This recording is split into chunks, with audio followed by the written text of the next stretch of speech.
কেউ ডরি না তোমায় পাওয়ার আশা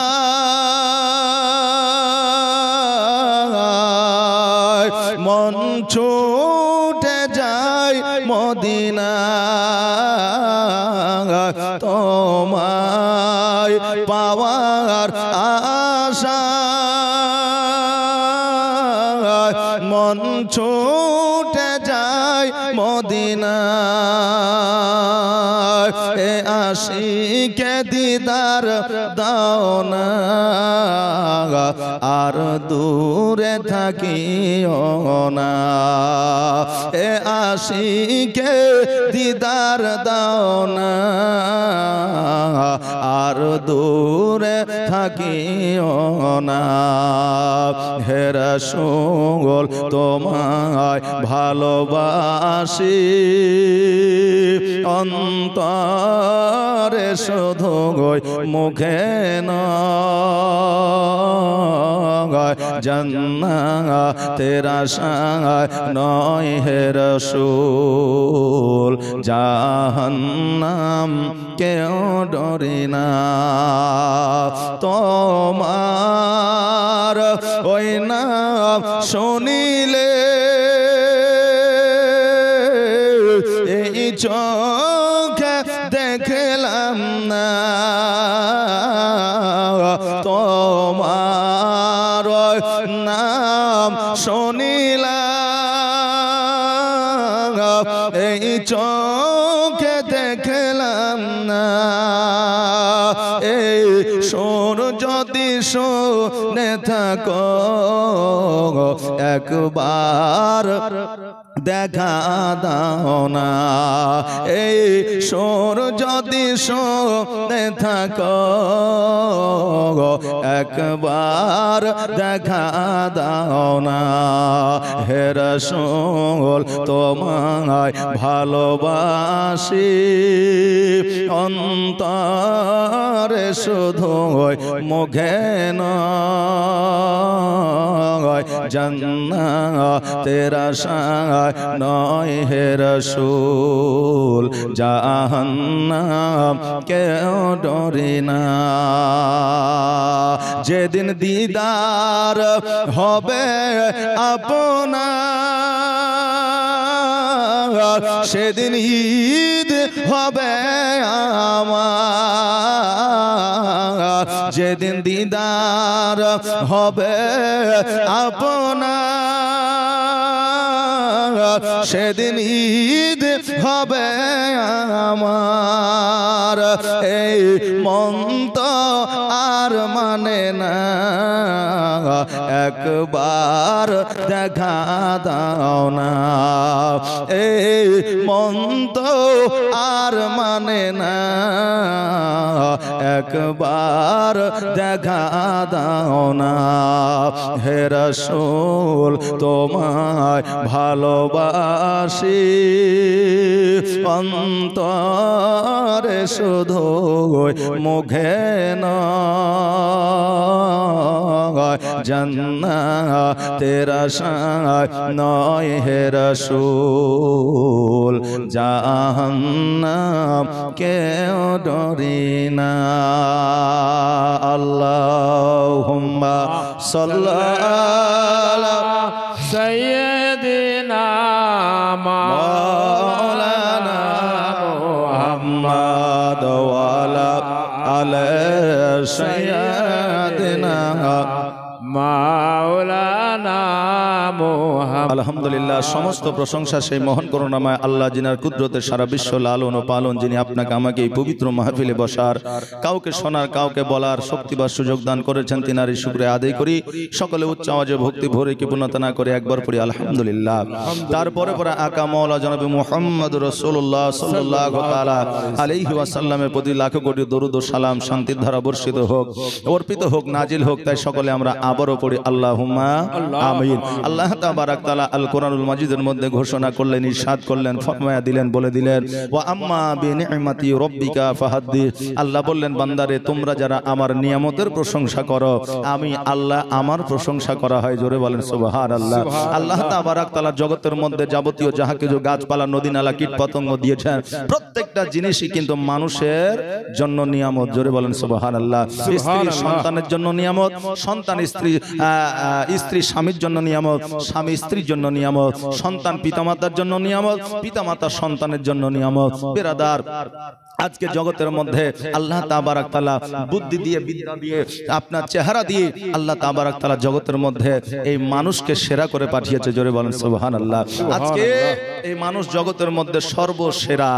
কিন্তু বেরাদার, আপনি যখন চলাফেরা করবেন, একটা বাড়িতে যদি কুকুর পোষেন, তো ওই কুকুরটাকে যখন 10 দিন আপনি খেতে দিবেন, কুকুরটা আপনাকে চিনে ফেলবে না, চিনবে না?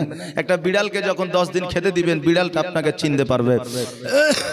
পৃথিবীর মধ্যে যতই প্রাণী আছে না কেন, প্রত্যেকটা প্রাণী আপনার একজন অপরকে চিনতে পারে, মানুষকে চিনতে পারে। কিন্তু এমন একটা প্রাণী জগতের মধ্যে আছে যে একজন মানুষ অপরজন মানুষকে চিনতে পারে না। একজন স্ত্রীর সঙ্গে স্বামী গত 40 বছর ধরে সংসার করছে, ছেলেপিলে হয়ে গেছে, বৌমা হয়ে গেছে, বেরাদার মেয়ের বিয়ে দিয়ে দিয়েছে, তারপরে শোনা যাচ্ছে যে রাজমিস্ত্রির ছেলের হাত ধরে পালিয়ে গেছে। যে এরকম ঘটনা আছে না? আছে। তাহলে বাবা 40 বছর ঘর সংসার করার পরে স্বামী স্ত্রীর মন বুঝতে পারলো না, আর স্ত্রী স্বামীর মন বুঝতে পারলো না, তাহলে বলেন সব চাইতে আপনার যে প্রাণীকে চেনা কষ্টকর, সেটা হচ্ছে মানুষ।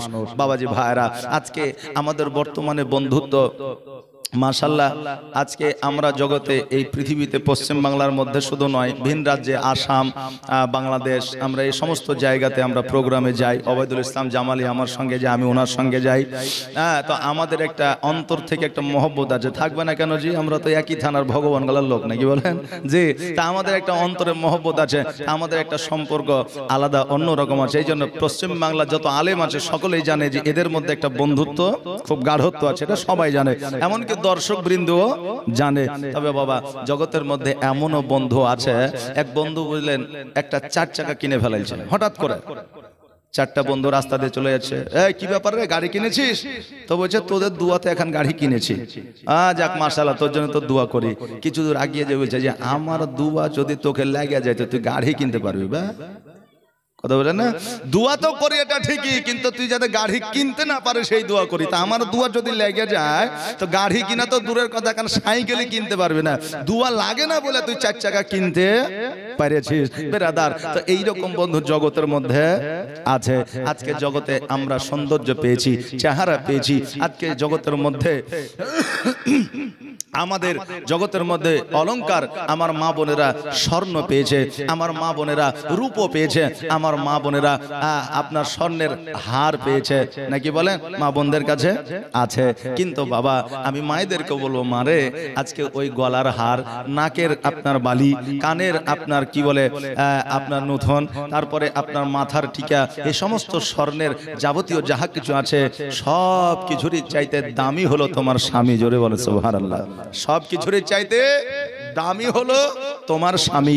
আজকে বর্তমানে আমাদের স্বামী আর স্ত্রীর মধ্যে মহব্বতটা কম, স্বামী স্ত্রীর মধ্যে মহব্বতটা বর্তমানে কম। এই জন্য দেখবেন 10 বছর 12 বছর পরে বিবি তালাক দিচ্ছে স্বামীকে, স্বামী তালাক দিচ্ছে বিবিকে।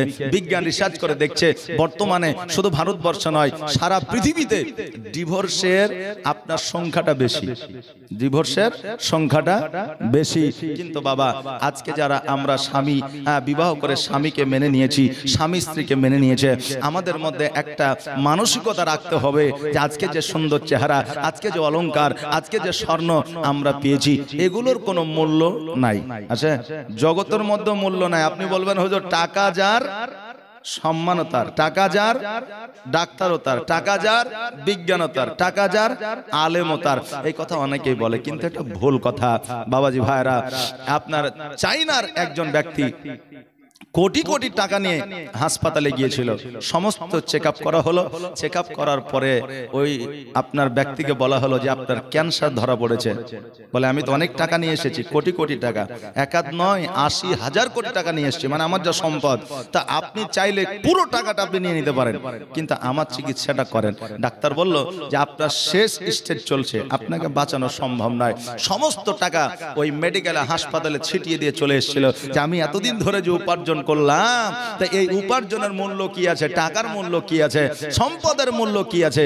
বাবা, আপনি যদি এই টাকা উপার্জন না করে আজকে সম্পদের পিছনে না ছড়ে আপনার নামাজ পড়ে রোজা রেখে আল্লাহকে যদি খুশি করতে পারতেন, তা আল্লাহ তো রোগ দেয়, আল্লাহ তো বালা দেয়, আল্লাহ তো সম্পদ দেয়, আল্লাহ তো টাকা দেয়, আল্লাহ তো স্বর্ণ দেয়। তা আপনি সবচাইতে বড় আপনার মালিক যে হলো আমার আল্লাহ তাবারক তাআলা, ওই আল্লাহ তাবারক তাআলাকে যদি খুশি করতে পারেন, আপনার রোগ বালা মুসিবত জীবনে কোনোদিন হবে না। জোরে বলেন সুবহানাল্লাহ।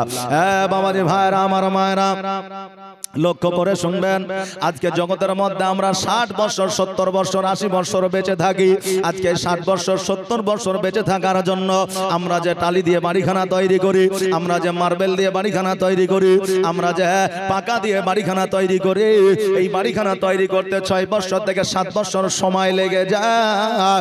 আজকে সুন্দর করে যদি আরো তৈরি করি 10 বছর মিনিমাম সময় লেগে যায়। এত সুন্দর করে বাড়িখানা তৈরি করার পরে ওই বাড়িতে প্রবেশ করি। আচ্ছা বলেন, 10 বছর যে বাড়িখানা তৈরি করতে সময় লাগবে, ওই 10 বছর আপনি বাঁচবেন কিনা কোনো গ্যারান্টি আছে? আচ্ছা, ওই 10 বছর বাঁচবেন কিনা গ্যারান্টি নাই। 10 বছর তো দূরের কথা, 10টা সেকেন্ড আপনি বাঁচবেন কিনা তার গ্যারান্টি না। আজকে যেই জগতে আপনি 60 বছর, 70 বছর থাকবে, আপনার 10 বছর আপনি সময়টাকে কাজে লাগায়া মস্ত বড় একটা বাড়ি তৈরি করতে চান, যেখানে আপনি 60 বছর, 70 বছর থাকবেন। আর যেই কবরে আপনি যাবেন, ওই কবরটা তৈরি করতে মিনিমাম 30 মিনিট থেকে 1 ঘন্টা লাগে। ওই কবরে আপনাকে সারা অমর ভর থাকতে হবে। আজকে জগতের মধ্যে যেই চেহারা নিয়ে তুমি ঘোরো, আজকে জগতের মধ্যে যে স্বর্ণ নিয়ে তুমি ঘোরো, আজকে জগতের মধ্যে যে টাকার বড়াই তুমি দেখাও, এমন একটা দিন আসবে, এমন একটা সময় আসবে, সেই সময় তোমার টাকার বড়াই থাকবে না, সেই সময় তোমার চেহারার বড়াই থাকবে না, সেই সময় তোমার যৌবনের বড়াই থাকবে না, সেই সময় তোমার রক্তের গরম থাকবে না, সেই সময় তোমার একটা কথাই মনে আসবে, হায় রে সারা জীবন আমি কি করিলাম। বাবাজি, ভাইরা, একটা সময় আসবে যে সময় আপনি মনে মনে চিন্তা করবেন, আল্লাহ গো, আমাকে পুনরায় একটা সময় দেওয়া হোক, পুনরায় আমাকে একটা টাইম দেওয়া হোক, আমি আল্লাহ তোমার ইবাদত বান্দেগি করব, পুনরায় আমাকে একটা সময় দেওয়া হোক, আমি আল্লাহ তোমার উপাসনা করব। আল্লাহ বলে, বান্দারে, তোমাকে একবারই আমি সময় দিয়েছিলাম, সেই সময়টা তুমি মেইনটেনেন্স করো না, তোমাকে পুনরায় দ্বিতীয়বার আর সময় দেওয়া হবে না। কবরে প্রথম রাত্রি কেমন হবে আমাদের, কবরে প্রথম দিনটা আমাদের কেমন হবে, কবরে যখন আপনাকে শুইয়ে দেওয়া হবে, কবরে মুনকার নাকির আসিয়া 3টা প্রশ্ন করবে, তোমার রবকে, তোমার ধর্মকে, তোমার নবীকে। আপনি যদি প্রশ্নটার উত্তর দিতে পারে, ওই আপনার পুলসিরাত পার হয়ে যাবে, মিজানের পাল্লা আপনারা নেকের পাল্লা ভারী হয়ে যাবে। আজকে হাউজানের পানি, হাউজে কাউসারের পানি পান করবে।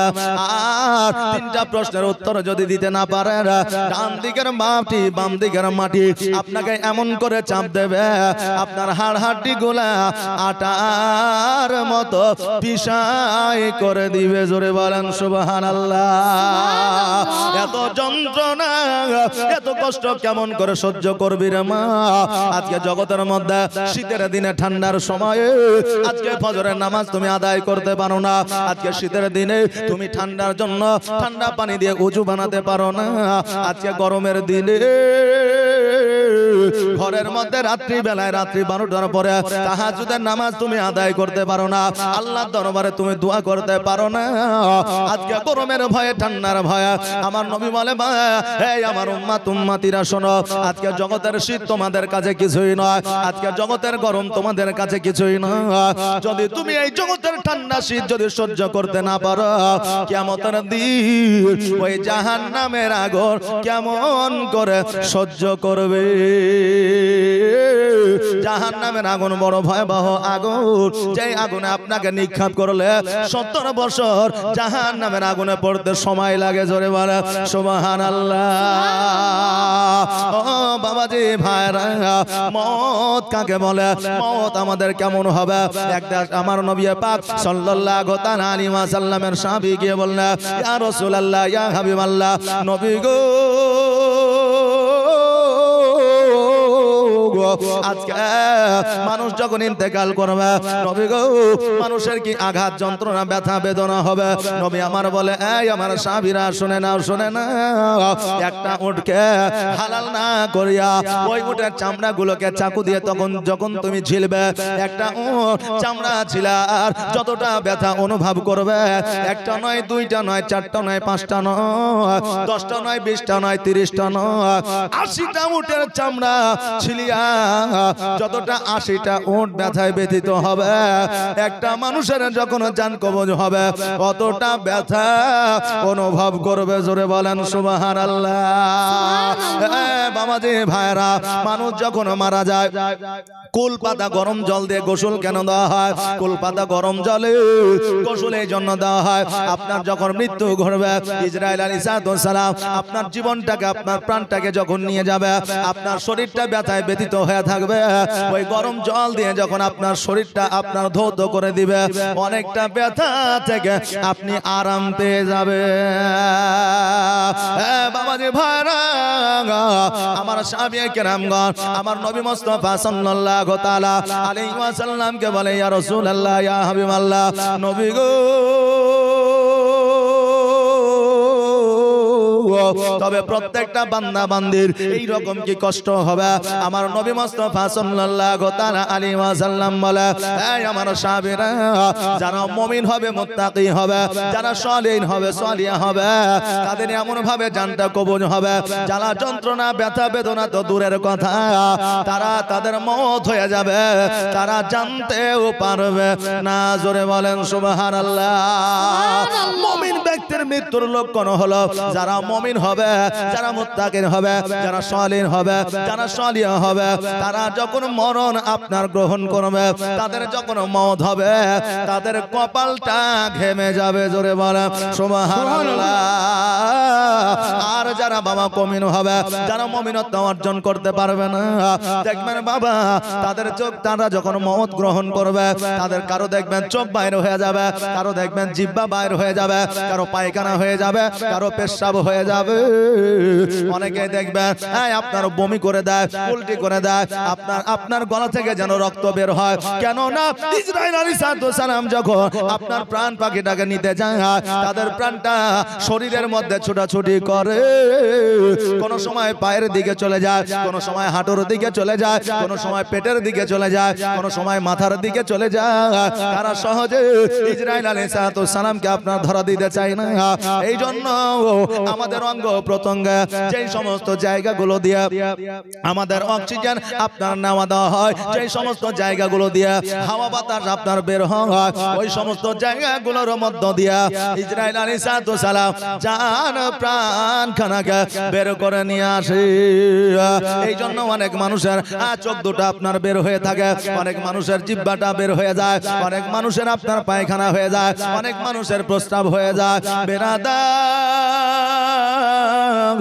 মওতের এত যন্ত্রণা রে বাবা, মওতের এত যন্ত্রণা একজন মানুষ সহ্য করতে পারবে না।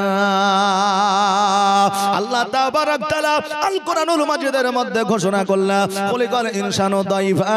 আল্লাহ বলে, বান্দারে, আমি তোমাদের জগতের মধ্যে অতি দুর্বল করে পাঠিয়েছি, একটা সময়সীমা লিপিবদ্ধ করে দিয়ে পাঠিয়েছি। তোমাদের সময়সীমা যখন সমাপ্ত হয়ে যাবে, তোমাদের সময়সীমা যখন শেষ হয়ে যাবে, আমি আল্লাহ তোমাদের মওত ঘটাবো। মওত এমন একটা জিনিস রে বাবা, আপনি যেই জায়গায় লুকান না কেন, যেই জায়গায় যান না কেন, ইসরাইল আলাইহিস আলাইহিস সালাম হাজির হয়ে যাবে। বেরাদার, আজকে আমি মাওলানা পিয়ারুল তো দূরের কথা, আজকে আপনি তো দূরের কথা, আজকে বিজ্ঞান তো দূরের কথা, আজকে ডাক্তার তো দূরের কথা, আজকে মাস্টার তো দূরের কথা, আজকে প্রফেসর তো দূরের কথা। আগের যুগে কত রাজা বাদশাহ এই মওত থেকে বাঁচার জন্য সিন্ধুক তৈরি করেছে, সমুদ্রের তলে ঘর তৈরি করেছে, আজকে তারা রাজবাড়ি গুপ্ত ঘর তৈরি করেছে, কিন্তু তবু মওতের হাত থেকে ছাড় পায়নি, কিয়ামত পর্যন্ত ছাড় পাওয়া যাবে না। অবহেলায় দিন কাটাইলি রে বান্দা, অলসতায় দিন কাটাইলি, একবার আল্লাহর উপাসনা করলি না। বাবাজি ভাইরা, আপনি বলবেন আমি তো মারা যাব, আমি কষ্ট কেমন করে বুঝতে পারবো? আমি মারা গেলে আমার যা কষ্ট হবে আমি বুঝতে পারবো, লোকে তো বুঝতে পারবে না, মানুষ তো বুঝতে পারবে না। বাবাজি ভাইরা, আজকে থেকে বহুদিন আগে অর্থাৎ 2000 সালে আপনার আমাদের এলাকায় যখন বন্যা এসেছিল, কালোখালীর বাঁধ যখন ভেঙেছিল, কত সন্তান ওই পানিতে আপনার ভেসে গিয়েছিল, কত বাপ ওই পানিতে ভেসে গিয়েছিল, কত মা ওই পানিতে ভেসে গিয়েছিল, কত বাপ মা কত বান্দা বান্দি ঘর ছাড়া হয়েছিল, কত জমি জায়গা ছাড়া হয়েছিল। সন্তানকে হাড়ির মধ্যে ঢুকাইয়া মা সাঁতার দিয়া সন্তানকে পানির মধ্যে দিয়ে নিয়ে যাইতে চাইতে এমন ভাবে একটা স্রোত আসে, সন্তান যেন হাড়ির সঙ্গে যেন ডুবে যায়। মা জননী ওই সন্তানের হাত কানা পাকড়াও করেছে, সন্তানকে লইয়া মা যেন সাঁতার কাটতে পারে না, মা যেন সন্তানকে উঠাইয়া মা যেন আপনার পানির থেকে উঠে আসতে পারে না। মা চিন্তা করলো, আল্লাহ গো, আজকে যদি সন্তানকে আমি বুকে আঁকড়ে ধরে থাকি আমিও বাঁচতে পারবো না, আমার সন্তানও বাঁচতে পারবে না।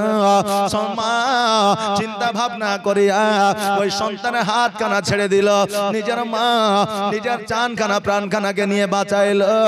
বলেন ওই মায়ের বুকের মধ্যে সন্তানের মওতের বেদনা কতটা ছিল। মা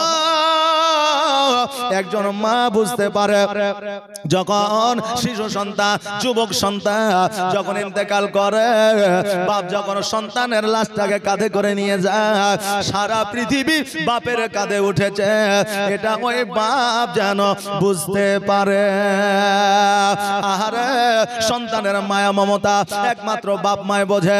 একটা সন্তানের যদি আপনার হাতখানা যদি আপনার আছড়ে যায়, পাখানা যদি একটু কোন রকম ভাবে ব্যথা ব্যতীত হয়, মা বাবার রাত্রি বেলায় ঘুম আসে না। একটু আঘাত লাগার কারণে বাপ মা যদি ব্যথা বেদনা যন্ত্রণা পায়, যার আঘাত লেগেছে সে কতটা ব্যথায় ব্যতীত হইতে পারে। বেরাদার, আজকে আমরা জগতের মধ্যে ইয়াস আরাম করে আমরা চলাফেরা করতে আছি, কিন্তু আমরা মওতকে স্মরণ করি না। নবী আমার বলে, উম্মাতিরা, আজকে তোমরা প্রতিনিয়ত প্রতিদিন 70 বার করে যদি মওতকে স্মরণ করতে পারো, আমার আল্লাহ তাবারাক তাআলা তোমাকে শহীদের দরওয়াজা দান করবে। জোরে বলুন সুবহানাল্লাহ। বাবাজি ভাইরা, আজকে আমাদের শবে মেরাজ কবে পার হইল? আমরা কেমন মুসলমান দেখা, আমাদের শবে মেরাজ কবে পার হইল আমরা জানি না, আমাদের শবে বরাত কবে আসবে আমরা জানি না, আমাদের পবিত্র রমজানুল মুবারকের মাস কবে আসবে আমরা জানি না। তবে আমরা যুবক যুবতী এতটুকু জানি 14ই ফেব্রুয়ারি কবে আসবে এটা আমাদের স্মরণে আছে, নাকি বলে? এই জন্য বাবা ফেসবুকের মধ্যে ঢুকলে শুধু 14ই ফেব্রুয়ারি মানে আপনার 14ই ফেব্রুয়ারি যুবক যুবতীকে আপনার গোলাপ দিবে, আর আপনার যুবতী যুবককে গোলাপ দিবে, তারা প্রেম আলাপন করবে। আজকে শরীয়ত এটাকে প্রাধান্য দেয় না। এই আমার মা বোনেরা, আজকে আপনারা হয়তো জানেন না যে 14ই ফেব্রুয়ারি যুবক যুবতী প্রেম আলাপন করবে। এই ফেব্রুয়ারি মাসে 14 তারিখে ওই ডেটে আমাদের শবে বরাতের দিন পড়ে গিয়েছে। জোরে বলে সুবহানাল্লাহ। এই এই 14 ফেব্রুয়ারিতে শবে বরাতের দিন রে বাবা, এই শবে বরাত আমরা অনেকে পালন করি না। অনেকে বলে এটা বেদাত, এটা শিরক, এটা করা যাবে না। অনেকে ফতোয়া ফারাই দেয় রে বাবা, কিন্তু যে ফতোয়া ফারাই দেয় তার সন্তান, তার কন্যা যখন 14 ফেব্রুয়ারিতে গোলাপ ডে পালন করে, রোজ ডে পালন করে, তখন তারা বাধা দিতে পারে না। মাস্তানি শুধু বাবা এই জায়গাতে, অন্য জায়গাতে নয়। এক মৌলভী সাহেব বলেছে যে যখন বাড়ি যাবে তখন মহিলাদেরকে সালাম দিবে, মা যদি থাকে সালাম দিবে, বোন যদি থাকে সালাম দিবে, বিবি যদি থাকে সালাম দিবে। কোথা থেকে? বাড়ির বাইরে থেকে। কি বলে? বলে আসসালামু আলাইকা ইয়া আহলাল বাইত। যদি বাড়ির মধ্যে মা যদি বিপর্দায় থাকে, কন্যা যদি বিপর্দায় থাকে, যদি বোন যদি বিপর্দায় থাকে, বুঝতে পারবে আমার ভাই এসেছে বা আমার আব্বা এসেছে বা আমার চাচা এসেছে, তাহলে সে পর্দা করবে না। কি বলে? এই জন্য সালাম দিতে বলেছে যে মহিলাদেরকে অবশ্যই সালাম দিবে। এইদিকে যুবকেরা কি করেছে বললেন, ওই জিয়াগঞ্জ কলেজের গেটে যে দাঁড়িয়েছে, যত বেটি ছেলে বার হয়েছে সবকে বলছে আসসালামু আলাইকুম। যে বলেছে বেটি ছেলেকে সালাম দিও, ও নিজের বাড়িতে বাপ মা খালা ফুফুকে সালাম না দিয়ে কলেজে যে বিটি ছেলেকে সালাম দিচ্ছে। আর বুঝলেন যত বিটি ছেলে সব চটির বাড়ি বুঝলেন ওকে ভালো করে দাবাইছে। এখন মৌলভী সাহেব কাছে বলছে হুজুর আপনি যে বললেন যে মেয়েদেরকে সালাম দিতে হবে, তা আমি যে সালাম দিলাম তো মার খেলাম। বলে কি করেছো? বলে কলেজে যে সব মেয়ে ছেলেকে সালাম দিয়েছি। বলে তোমাকে আরো মারেনি, এই তোমার কপাল। যে তোমাকে আরো মারেনি, এই তোমার কপাল। সালাম দেওয়ার একটা জায়গা আছে বাবা, কথা বুঝলেন কিনা? একজন বাপ আমার মাদ্রাসায় ছোট্ট ছেলেকে ভর্তি করেছে। এখন ভর্তি করে বলছে, ওর মা বলছে ছেলেটাকে নিয়ে এসো গা, ঠান্ডার দিনে শীতের পিঠা করবো তো খাওয়াবো। তো এবার ছেলেটাকে নিয়ে আসতে গেছে, বাপের পেশাব চাপাইছে।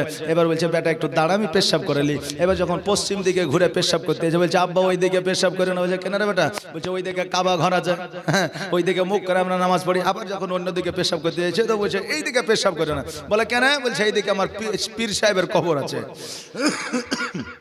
আবার যখন অন্যদিকে ফিরে পেশাব করতে এসে তো বলছে ওই দিকে ফিরে পেশাব করে না। বলছে কেন? তো বলছে যে এই দিকে আমার দাদির কবর আছে। আবার যখন অন্যদিকে পেশাব করতে এসে বলছে এই দিকে ঘুরে পেশাব করে না। বলছে কেন রে? তো বলছে এই দিকে আমার পীর সাহেবের খাদেমের কবর আছে, বুঝলে? তো বলছে যে ঠিক আছে, তাহলে এদিক ওদিক সেদিক পূর্ব পশ্চিম উত্তর দক্ষিণ কোনো দিকে যখন পেশাব করতে পারে তো কোনো তো দিক নাই, তাহলে কি করবো? তো ওই গাছের ঝাড়ে যায়। তো বলছে আব্বা ওই দিকে পেশাব করে না। বলছে কেন?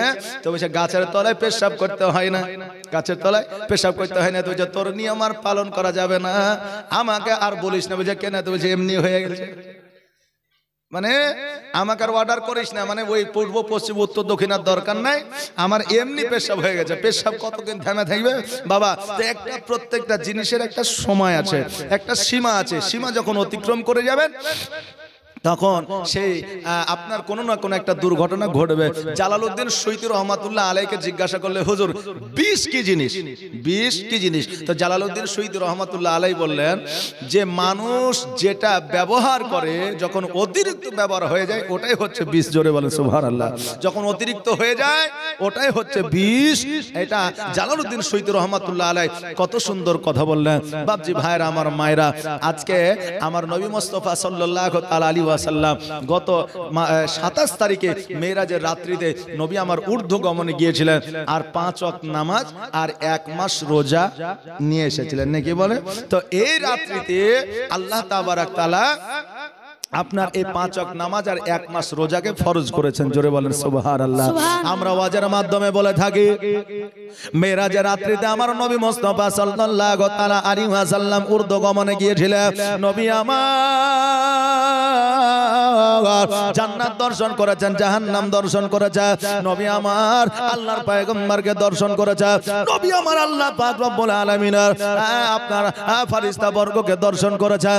এমন কি আমার দয়ার নবী মুস্তাফা সাল্লাল্লাহু তাআলা আলাইহি ওয়াসাল্লাম আমার আল্লাহ তাবারাক তাআলার সঙ্গে দিদার করেছেন। জোরে বলেন সুবহানাল্লাহ। বাবাজি ভাইরা, আমার নবী মুস্তাফা সাল্লাল্লাহু তাআলা আলাইহি ওয়াসাল্লাম জান্নাত দর্শন করে নাই, জাহান্নাম দর্শন করে করে না, আমার নবী মুস্তাফা সাল্লাল্লাহু তাআলা আলাইহি ওয়াসাল্লাম আল্লাহর ফেরেশতাদের দর্শন করে না, আমার নবী মুস্তাফা সাল্লাল্লাহু তাআলা আলাইহি ওয়াসাল্লাম ইব্রাহিম আলাইহিস সালামকে দর্শন করে না, ইউসুফ আলাইহিস সালামকে দর্শন করে না, ইয়াকুব আলাইহিস সালামকে দর্শন করে না। আপনি বলবেন হুজুর গো, আমরা ইতিহাসের পাতায় দেখেছি নবী আমার জান্নাত জাহান্নাম পুলসিরাত মিজান আপনার দর্শন করেছে, আপনি বলছেন দর্শন করে না। নবী মুস্তাফা সাল্লাল্লাহু তাআলা আলাইহি ওয়াসাল্লাম যখন জগতের মধ্যে ছিল, নবী আমার বলেছিলেন যে আমি উর্দু গমনে যাব, মেরাজে যাব, এই কথা বলেছিলেন। আমার নবীজিকে ডাকা হয়েছিল, কোনটা জি, আমার নবীজিকে ডাকা হয়েছিল। এই জন্য বাবা যে ভাইরা, আমার নবী মুস্তাফা জান্নাত দর্শন করে না, জান্নাতে আমার নবীজিকে দর্শন করেছে। জোরে বলেন সুবহানাল্লাহ।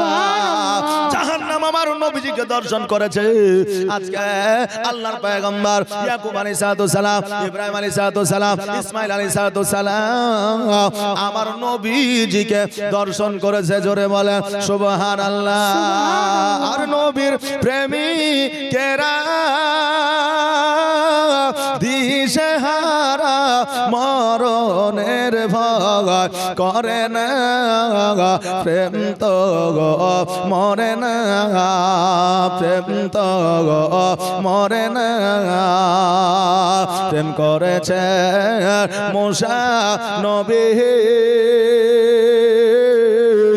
তোর পাহাড়ে গিয়াছে না চলে, ওকে খোদার নূরে পাহাড় জলে মুসা নবী জলে না, প্রেম তো মরে না। প্রেম করেছেন ইব্রাহিম নবী নমরুদের আগুনে ফেলে, ওগো আগুন হইল